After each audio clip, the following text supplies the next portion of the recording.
What's going on, everybody? This is Derek J407 back to you once again to give you my thoughts on the WWE Royal Rumble 2020 live from Minute Maid Park in Houston, Texas, home of the Houston Astros baseball team and home to the 2020 edition of the Royal Rumble event. Of course, the kickoff to WrestleMania season. Two Rumble matches, one for the women, one for the men. Two very, very different winners in both matches, at least in terms of the reactions to who won. And yeah, so we're kicking off WrestleMania in full swing. We have Charlotte Flair winning the Women's Royal Rumble match, and we have Drew McIntyre winning the Men's Royal Rumble match in a very different type of Rumble match than we're used to. It was the tale of two halves of that Men's Rumble match. The first half being a means to an end to get to a certain moment so we could have Drew McIntyre winning in the end mean more and be that much more impactful. Was it worth it? We'll get more into it when we get to it. And of course, the Women's Royal Rumble match, it was doing pretty good up until the finish. You have Charlotte Flair winning, and I know there's a lot of people who have opinions on that. Yours truly has opinions on that, and like I said, we will get to that. But I have to say, overall, the show was pretty good. I'd have to lean a little more towards thumbs up than thumbs down, if you ask me. Not the most exciting undercard on the show. I mean, the opening match, the Falls Count Anywhere match that opened the show with Roman Reigns and Baron Corbin, was pretty good. Lacey Evans, Bayley, could do without that. The best match the Fiend has been in since this character was introduced at SummerSlam last year, the strap match between himself and Daniel Bryan, was really good. Asuka and Becky Lynch, it was what it was. And the two Rumble matches, like I said, the women's match, despite the finish, I thought it was an overall pretty fun match. And the men's Rumble, gotta get into it a little bit more. It's hard, it's complicated, so we'll get into it. So let's go ahead and just start from the very beginning, the tippy top of the show, the kickoff show. We had two matches on the kickoff. The first one being Sheamus versus Chad Gable, or Shorty G, as he would love to be called. This is a feud that just started a few weeks ago when Sheamus finally made his long-awaited return to SmackDown. Talked about how SmackDown has gone soft, and he has pointed out Shorty G as an example and has made it his mission to eradicate the softness of SmackDown. So they had a match here. It was pretty much Sheamus dominating Gable throughout the entire thing. Gable had a few hope spots, but there was no chance he had of winning. Sheamus went for the Irish Curse backbreaker when Shorty G slipped out of it. He got him in position for a crucifix pin, but Sheamus managed to break it at the 2 count, got out of it, and ended up hitting the bro kick out of nowhere, gets the 1, 2, 3, and Sheamus gets the victory. I don't know if the feud ends here. I mean, I'm sure this is a match that will happen again on SmackDown, probably as early as this week. But yeah, Sheamus gets the win here. And then the next match on the pre-show was Andrade defending the United States Championship against Humberto Carrillo. Carrillo returned the previous week on Raw to save Rey Mysterio from suffering a hammerlock DDT on concrete, the same scenario that befell Carrillo like about a month ago that put him on the injury list. But Carrillo made his return, and this match was set up here. It was a pretty good match overall. Nothing too crazy, but I thought it was a really good match. The fans really weren't behind Carrillo at first, but they started to get behind him a little bit. Of course, Andrade, we all know how great he is, and Zelina Vega was the star of this match because, my God, if you saw Zelina Vega, you know exactly what I mean. But Andrade got the win. He retained his championship via roll-up, so I imagine with the finish not being decisive, we'll probably get this rematch maybe at the Saudi show. I don't know. But yeah, good match there. And that leads us to the beginning of the pay-per-view. The show kicked off with the Falls Count Anywhere match between Roman Reigns and King Corbin, a feud that just will not seem to end no matter what. It is a feud that has gone on for so long and has been filled with people in dog costumes, dog puns, dog jokes, dog food, handcuffs, and just a whole bunch of unnecessary stuff, returns, suspensions, all that kind of stuff. But hopefully this is where it all ends. Hopefully this match was designed to be the finale of this feud, and seeing as how this match ended, you would think that this has to be it. So the match was Falls Count Anywhere, so they had the freedom to go all over the arena, all across the arena, and they did that for the most part, which kept it exciting, pretty much. Corbin early on chokeslammed Roman onto the German announce table. It did not break, but then just a few seconds later he chokeslammed him through the Spanish announce table, so that one did break. The fighting continued in the crowd all throughout the back of the arena near the tech area, and this was a baseball stadium, so technically they were in the outfield, so that was pretty cool. We eventually got interference from Corbin's henchmen, pretty much, Dolph Ziggler and Robert Roode, which brought out the Usos to interfere as well. Jimmy was separated from Jay, so Roode and Ziggler started to isolate on Jay, beat him down. They were about to place him through a guardrail when out of nowhere Jimmy resurfaced, and he was up in the crowd, up on the stand, so he was way high above Ziggler, Roode, and Jey Uso. So big dive from Jimmy Uso on top of everyone. Corbin ended up slamming Jimmy on that guardrail platform, so that took care of all the interference. Both Roman and Corbin ended up fighting towards the dugout, and they started to fight on top of the dugout. Well, actually, before that, there was a spot where Roman locked Baron Corbin in a porta potty and tipped the porta potty over. How could I forget such an incredible spot? It was a vital element of this match. Clearly, I'm mistaken for forgetting it. I apologize. Anyway, they're fighting on top of the dugout. Corbin has a steel chair. He's beating him down with the chair. He sets up for the end of days, but Roman ends up countering it with a punch. Then he hits the Superman punch. And then he hits Corbin with a spear on top of the dugout. Not the best looking spear, but the visual of him running across the dugout and taking out Corbin was pretty cool. Got the 1, 2, 3, and Roman Reigns pins Corbin and hopefully puts the nail on the head for this feud and ends it completely. This feud is over. These guys can hopefully move on now. This can be the end of the Roman Reigns Baron Corbin feud. The Roman and Usos versus Corbin, Ziggler, Roode, it can be over because Roman won. Now, granted, Corbin won at the previous pay-per-view, so you could technically say they're one apiece. No, this feud's over. End it. Move on. Up next, we got the Women's Royal Rumble match. I think this was the earliest a Royal Rumble match ever took place on a Royal Rumble pay-per-view. It was the second match of the night here, but yeah, so we got the Women's Rumble match. First women out were Alexa Bliss at number 1 and NXT's own Bianca Belair coming out at number 2, and Bianca Belair had a pretty good showing for herself. She ended up lasting throughout the match at 33 minutes. At one point, there was a point in the match where the ring cleared out and it was only her left, so she had a really good spot in this match. She was given a very big highlight, and she looked strong, which is good for her, seeing as how she has an NXT Women's Championship match against Rhea Ripley coming up at the next TakeOver show. Or should I say NXT Championship match, because the women's moniker is no longer a part of the title. But anyway, for the actual match, I'm just going to go through some of the things that happened in it. We had a couple of surprise spots. Mighty Molly Holly came out. Of course, we saw Molly Holly in the first Women's Rumble match a few years ago, but she came out here with the Mighty Molly gimmick, with the cape and all that kind of stuff. And she lasted a little while. so she looked pretty good.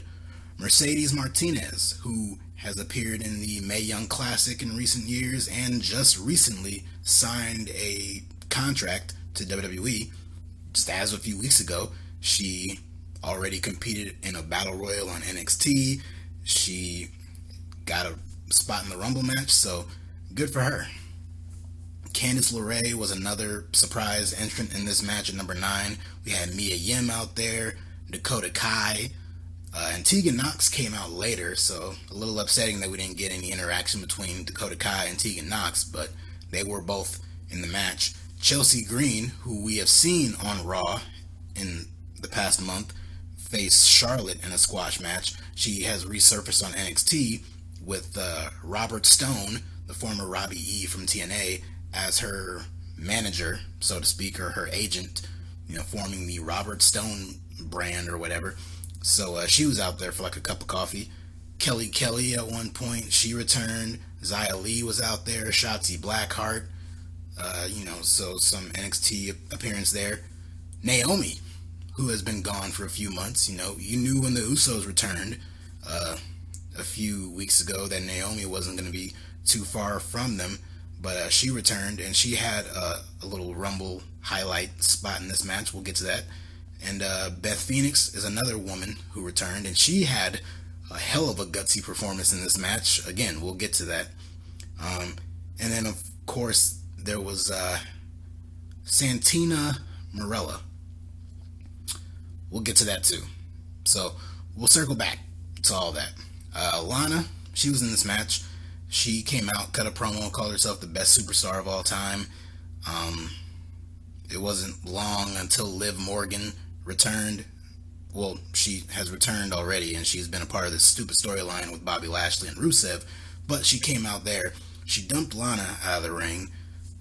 Liv remained in the ring for a while, but she was up on the top turnbuckle when Lana got up on the apron and pulled out Liv. So the already eliminated Lana eliminated Liv Morgan. So there you go there.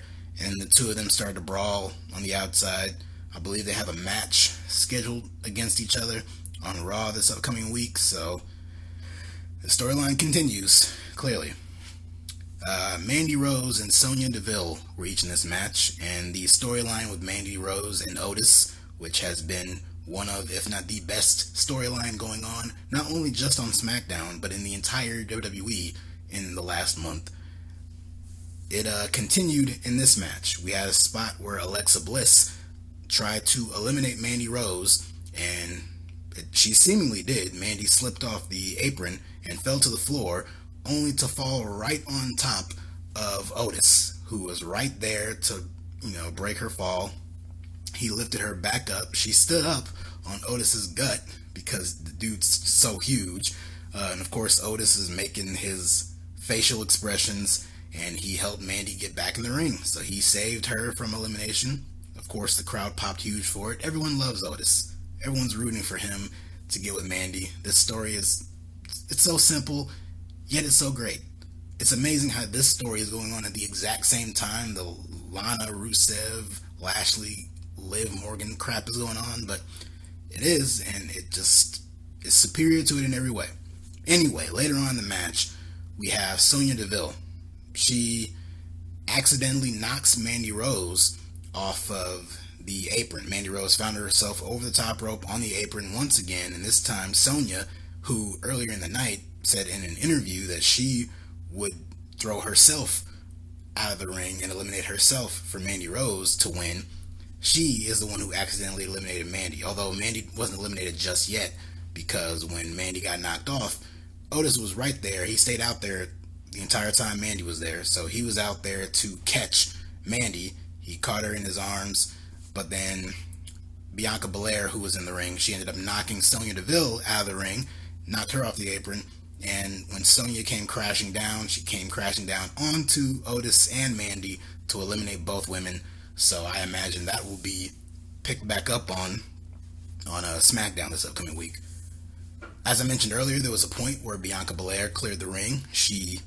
Between herself and Alexa Bliss, they dumped out everyone.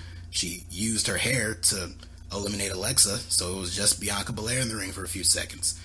Clock struck 0, and out came Charlotte Flair. So Bianca wasn't by herself for very long. So Charlotte got in the ring. And at this point, this is when we got Naomi returning. We got Beth Phoenix out. And when Beth Phoenix came out, there was some interaction between her and I believe Bianca Belair. And I believe Beth was seated up on the top turnbuckle. Bianca was up there with her, so the two of them were trading blows back and forth. Somewhere in here, Beth was knocked backwards, so the back of her head hit the tip or the edge of the steel ring post, the big, LED post on the back of it. And apparently that busted Beth's head open, because through the rest of the match, she got a mid-match hair dye because the whole back of her blonde hair was just beet red. It was completely bloody whenever they, got up close to it. It looked disgusting, but Beth gutted it out and lasted, up until the point that she was supposed to still be in the ring. So she was a trooper out there. Much respect to Beth Phoenix. She did all the spots that she was required to do. When Natalya came out, the two of them teamed up and did things together. So Beth was a trooper in this match. Much respect to her. So I mentioned Naomi. Naomi was out there. She ended up getting eliminated. Well, not eliminated. She got knocked onto the steel steps, but she had to catch her balance. So she jumped from the steel steps to the very end of the security wall, the barricade. Like, the distance between her feet on the barricade to the ground was just very slim. So she managed to use her upper body strength to pull herself up and got all the way on the barricade. And from the barricade, she managed to walk all the way over to the announce tables, and she walked across all 3 announce tables, and she waited until all the entrants were in the ring. And once they were all there, she finally made her move. She took the lid of one of the announce tables, I believe the German announce table. She took the lid and connected it from the announce table to the steel steps. She very slowly yet very quickly, very carefully, slid, or not, like tippy-toed, walked basically, scurried down the lid and got up on the steel steps and got back in the ring. So she managed to save herself. Number 29 saw the return of Santina Marella, which was Santino Marella in drag. He did this before, about 11 years ago at WrestleMania 25, won a Battle Royal on that show, like it was Miss WrestleMania Battle Royal, something like that. So he had it here. He was sandwiched between Natalya and Beth Phoenix. She pulled out the Cobra and did not use it on either women, but instead used it on herself, I guess, and eliminated herself, whatever. It was a goofy spot. We had Santina Marella in this match, but we didn't have Sasha Banks. I have no idea why Sasha Banks was not in this match. I don't know if that's going to be a story they tell on TV this week or at some point going forward, but she was nowhere to be found here. She was nowhere to be found in the Bayley match either, so I don't know what the deal is with that. That was really weird, but whatever. So out at number 30 comes Shayna Baszler, and this is when things picked up. There was some speculation that Ronda Rousey might be returning, but I didn't really fall too deep into that. My pick going into this match was Shayna Baszler, so when she came out at number 30, I was pretty excited. Shayna ended up eliminating 7 other women. She looked really dominant, and she was one of the final women in the match. Like I said, she eliminated 7 women. Natty and Beth ended up knocking her down, and when Natty let her guard down, Beth ended up eliminating Natty, so that got rid of her. Shayna ended up taking out Beth, and that's when it came down to Shayna Baszler and Charlotte. Charlotte was hanging on to the ropes. At one point, she was all the way up in the air, still hanging on to the ropes. Shayna was holding her up by her legs and looked like she was going to dump her over, but Charlotte held on, and she managed to kind of head scissors or got her legs wrapped around Shayna's body contorted her, dumped her over the top rope, and eliminated her. Charlotte won the Women's Royal Rumble match. The 2020 Women's Royal Rumble match is won by Charlotte Flair. So kudos to WWE for going the route of the out-of-the-box win, the shock win, because I know not a lot of people were expecting Charlotte Flair to win this match. Actually, not a lot of people were expecting Charlotte Flair to win this match because she was the too obvious choice. But apparently WWE likes the obvious choice in this case. So now, Charlotte is in a position to face either Bayley or Becky Lynch at WrestleMania. Again, two fresh, never-before-seen matchups. I don't get it. Maybe there's a story to be told for Charlotte heading into WrestleMania. I sure as hell don't know what it is. Charlotte is a 10-time women's champion, so the only story I can imagine is her going after her 11th championship, because apparently that's exciting. She's just getting that much closer to breaking Ric Flair's championship record, so great on that, I guess. But yeah, I can't say I'm all that excited about the prospect of Charlotte winning the Rumble match and going on to WrestleMania to compete for a championship, but you just knew.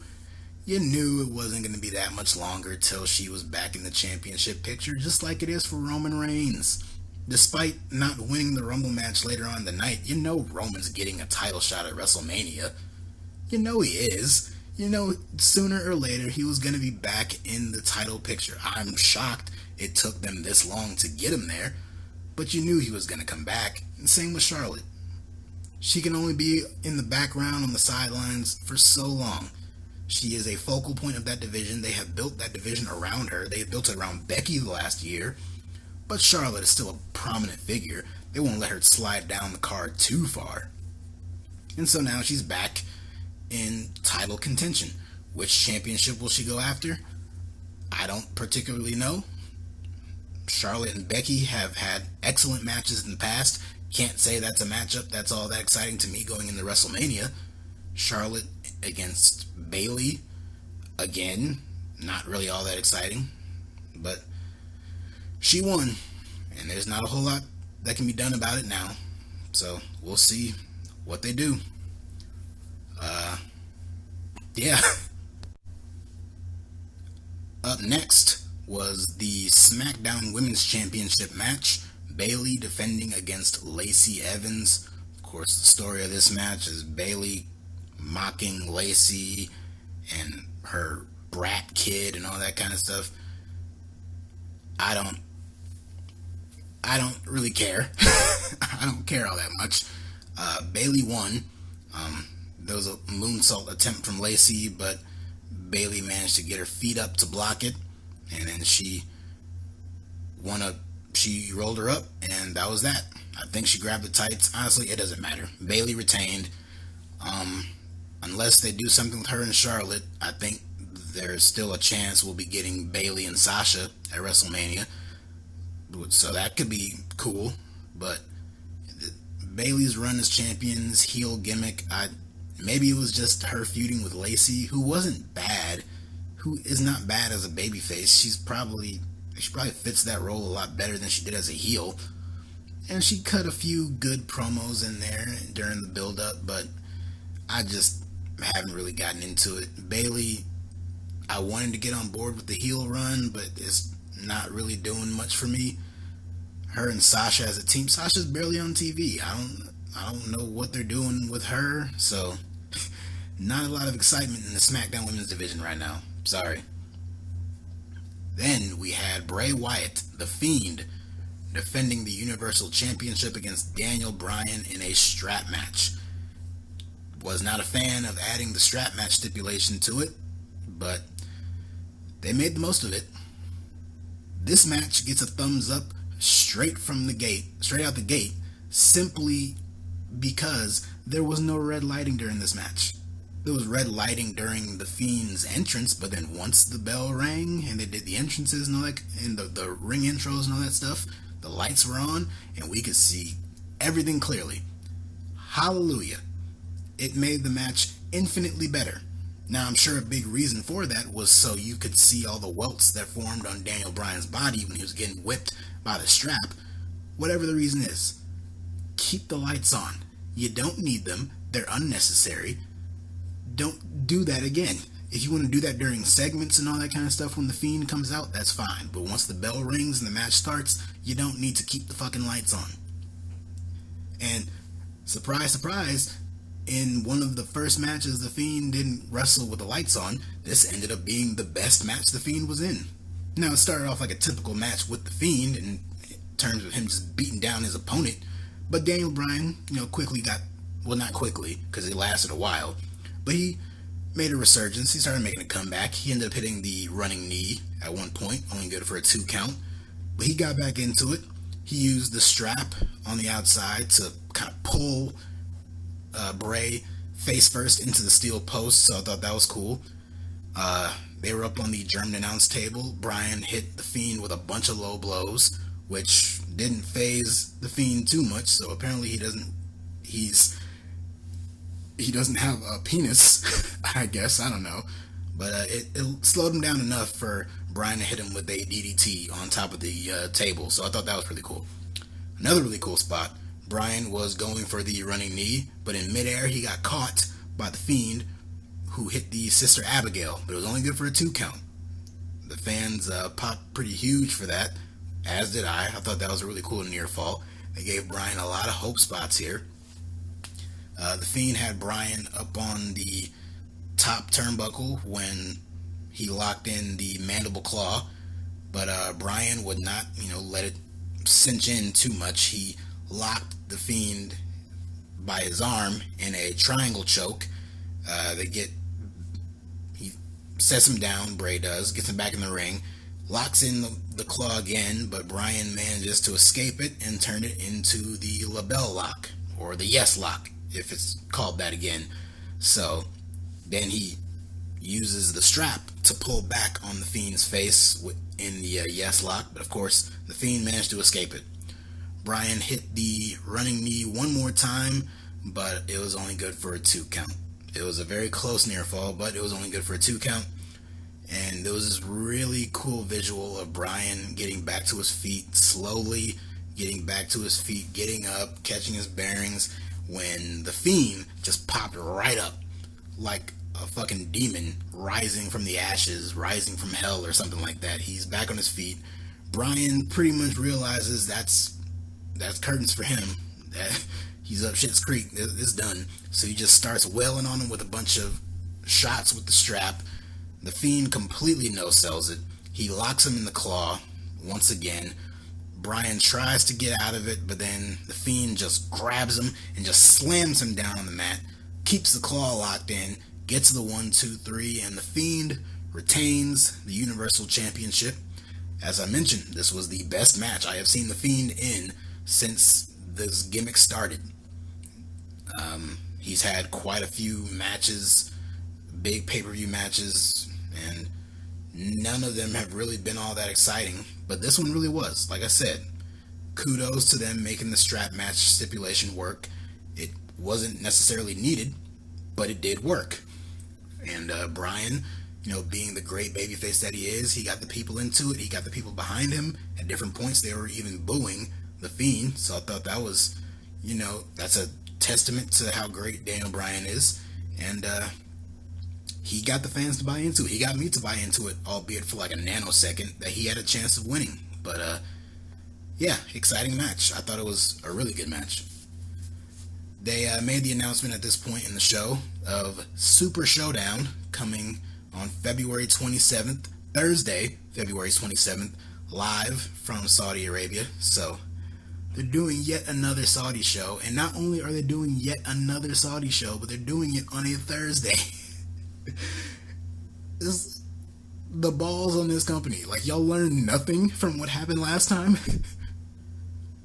Half your crew gets stranded in Saudi Arabia, and you not only go back, but you go back on the exact same day, the day before your live show on Friday nights. And I don't know if this time they'll have the NXT crew. Now, I would think they'll have them on standby just in case. But let's hope there's not another engine failure this time. You missed me doing the quotes when I said engine failure, by the way. So, let's just hope that money is paid on time. Whatever. Up next, Becky Lynch defending the Raw Women's Championship against Asuka. Of course, the story of this match, Asuka has Becky's number.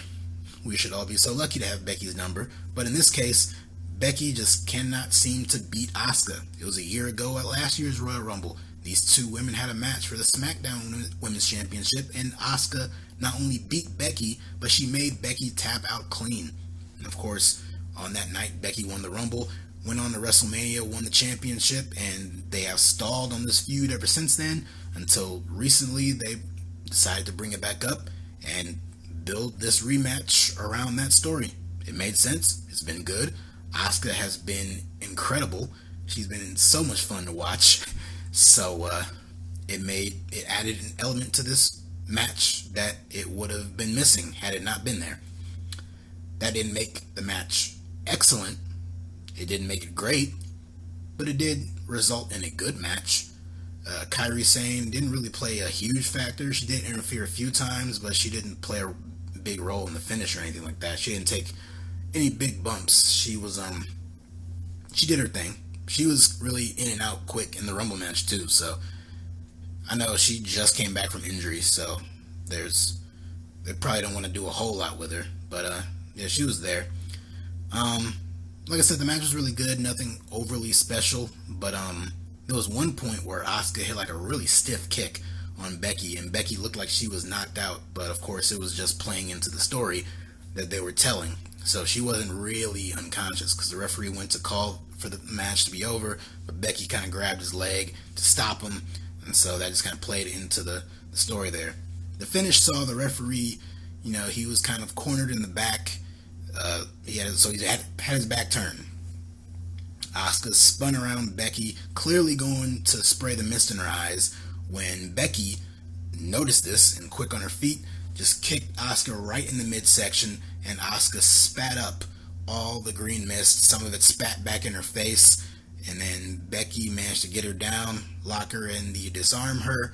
Asuka had no choice but to tap out, so Becky conquers her demons and finally defeats Asuka and retains the Raw Women's Championship. And that's that. So that's about it. So the big black mark on Becky's reign, I guess, is the fact that she hasn't been able to beat Asuka. She beat her here. So now, what's left?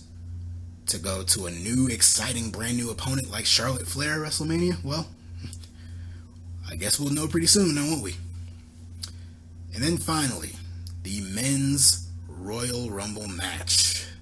As I mentioned at the top of this video, two very different halves of this match. As we knew going in, Brock Lesnar, the WWE Champion, was not going to defend his title on this show. Instead, he entered the Rumble match, and he entered at number 1.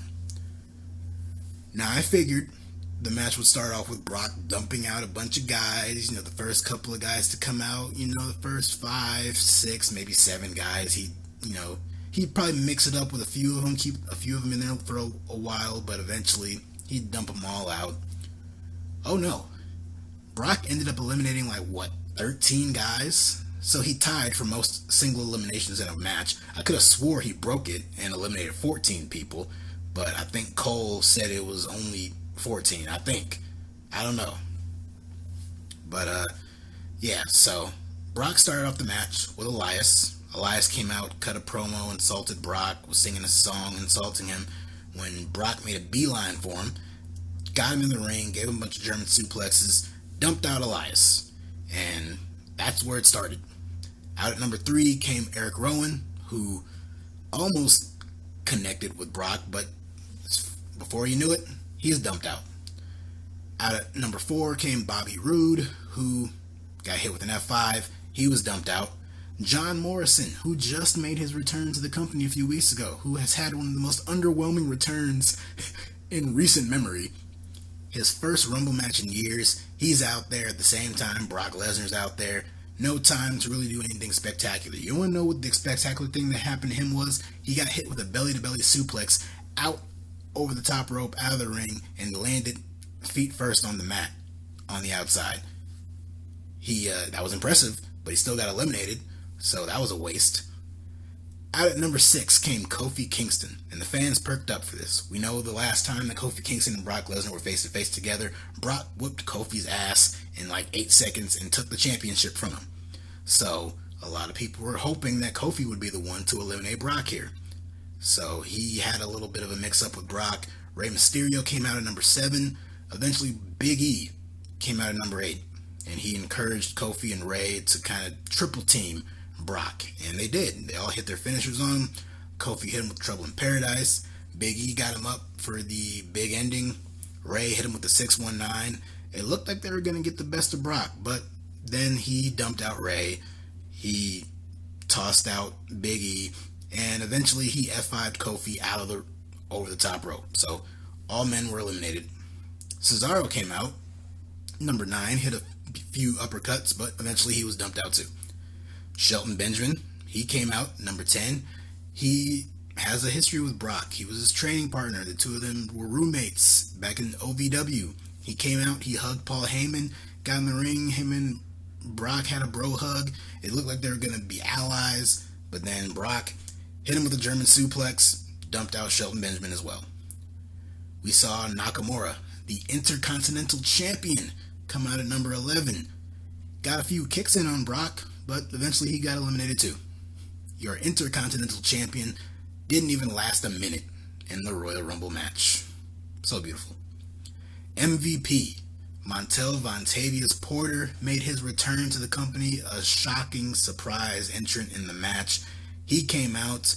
Brock Lesnar was excited to see him because he started dancing to his music. So that was a fun little spot for Brock. But MVP got in the ring, and it didn't take long for him to get dumped out too. Then number 13 was the new North American champion from NXT, Keith Lee. Fans popped huge for this. Had a face-off with Keith Lee and Brock. It was very exciting. Like I said, the fans were really into it. I was into it. I was hoping to see Keith Lee pounce Brock Lesnar. We didn't get that. Braun Strowman came out at number 14, so he had 3 big, huge guys out there at once. Braun was taking down both men. Eventually, him and Keith Lee went face-to-face when Brock ended up dumping out both of them. So both men get dumped out. Brock is once again by himself. Out at number 15 comes Ricochet. Figured this face-off was going to happen after what happened the previous week on Raw when Ricochet got kicked in the balls by Brock. So Brock starts killing Ricochet again. When all of a sudden, out at number 16 comes Drew McIntyre. He's been given a lot of focus on TV recently. He's been getting over as a babyface, almost. Been getting some huge pops from the crowd. So there was definitely a buzz when he got out in the ring. There was a face-off between himself and Brock. Brock started taking off the gloves, and him and Drew were going to go at it. When all of a sudden, from behind, Ricochet hits a low blow on Brock, and he's staggering towards the ropes. Drew McIntyre collides with a Claymore kick and dumps out Brock Lesnar. Brock Lesnar is eliminated and gone from the Royal Rumble match, courtesy of Drew McIntyre. The place went ape shit. They went insane. Huge pop for Drew McIntyre eliminating Brock, and at that point, Drew just kept looking down at him as he was laid out unconscious. Brock sold the hell out of that Claymore. And then finally he made it to his feet. He was, just completely out of daze. He couldn't believe what just happened to him. It was really cool. Drew ended up dumping out Ricochet. The Miz came out at number 17. He hit him with a Claymore, dumped him out. So Drew was a new monster in this match. That was until AJ Styles came out at number 18. Dolph Ziggler came out at number 19. Carl Anderson came out at number 20. So just a regular Rumble match at this point. Then at number 21, the worst kept secret in the world, the rated R superstar Edge made his return. A big pop for Edge when he came out. He had the full entrance, the pose, and the pyro in the background, all of it. It was awesome. Like I said, for months now, we've known Edge was gearing up for a comeback. He constantly denied it, but we knew it was happening. Dude, he left the podcast with Christian. He was getting himself into really, really good shape, as you could tell. He looked carved out of granite, this man. He looked great. He was out there, and he hit spears on everybody. He hit a really sick-looking spear on AJ Styles. AJ sold the hell out of that spear. He never sold a spear from Roman Reigns that good. So I thought that was really cool. King Corbin came out at number 22. At this point, Edge, out of nowhere, eliminated AJ Styles. I thought it was kind of a botch at first, because it just looked weird. It was weird that AJ didn't last as long as Carl Anderson or Luke Gallows, who came out later. So I thought that was weird. Matt Riddle came out at number 23, and I had a slight weeping because we were robbed of the opportunity of a face-off between Matt Riddle and Brock Lesnar in this match, especially considering that there were reports that there was a backstage altercation between both men. Wish we could have seen that. Boy, if I could have been a fly on the wall for that. But Riddle, he got a few kicks in, but he got tossed out by Corbin. As I mentioned, Luke Gallows, he came out at number 24. At this point, McIntyre took out Baron Corbin, so Corbin was gone. Randy Orton came out at number 25, and he and Edge ended up dumping out Gallows and Anderson, so there was a brief rated RKO reunion. Roman Reigns came out at number 26, eliminated Dolph Ziggler. Kevin Owens out at number 27, hit a bunch of Stone Cold Stunners on people. Aleister Black at number 28, Samoa Joe at number 29, and then of course, we knew who was going to be number 30, and it was Seth Rollins. He came out with Buddy Murphy in the AOP, his new little faction, the Monday Night Messiah. He started taking down everyone. They took out Kevin Owens, they took out Samoa Joe, they threw Randy Orton across the American announce table, colliding with Booker T, so that looked pretty awkward. His faction, Rollins' faction that is, they helped him eliminate Samoa Joe and Kevin Owens, and we got a big brawl out of the arena with the AOP and Buddy Murphy and Joe, Owens, and Aleister Black. So Rollins' help is gone. Meanwhile, back in the ring, Rollins is now surrounded by Edge, Drew McIntyre, Randy Orton, and Roman Reigns, who he did hit the stomp on a little bit earlier. He tried to plead with Roman to help him out and be his teammate here, but Roman ended up hitting him with the Superman punch, and Drew McIntyre hit the Claymore and dumped out Seth Rollins. So a pretty badass Final Four of Edge, Randy Orton, Drew McIntyre, and Roman Reigns here. We had a rated RKO, double team Drew McIntyre, hit him with a double RKO. It looked like Randy was going to sneak attack Edge and hit him with an RKO, but Edge was wise to it, and he eliminated Randy. So I thought that was pretty cool. We had Edge versus Roman Reigns, Battle of the Spears here. It was really cool. Edge hit a spear on Roman. It looked like he was going to dump out Roman, but both men ended up going over the top rope. They were both on the apron, and Edge was holding on to the ropes, but Roman ended up just snatching him out from under his fingertips, and Edge was gone. Fans booed after Charlotte won earlier. This was not a crowd that was going to be behind a Roman Reigns victory on this show, and thankfully for us, that did not happen. Roman ended up getting hit with the Claymore kick from Drew McIntyre, and Drew ended up dumping out Roman to win the 2020 Royal Rumble match. So, awesome.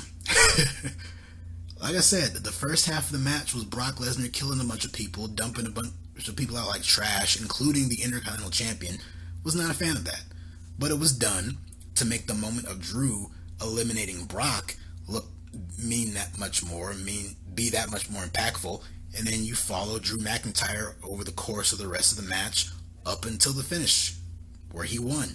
So, I understand why they did it. I don't think they needed for it to go on as long as it did. They could have capped it off at after the first 8 or 9 people. They didn't need the first half of the match to be all about Brock killing people.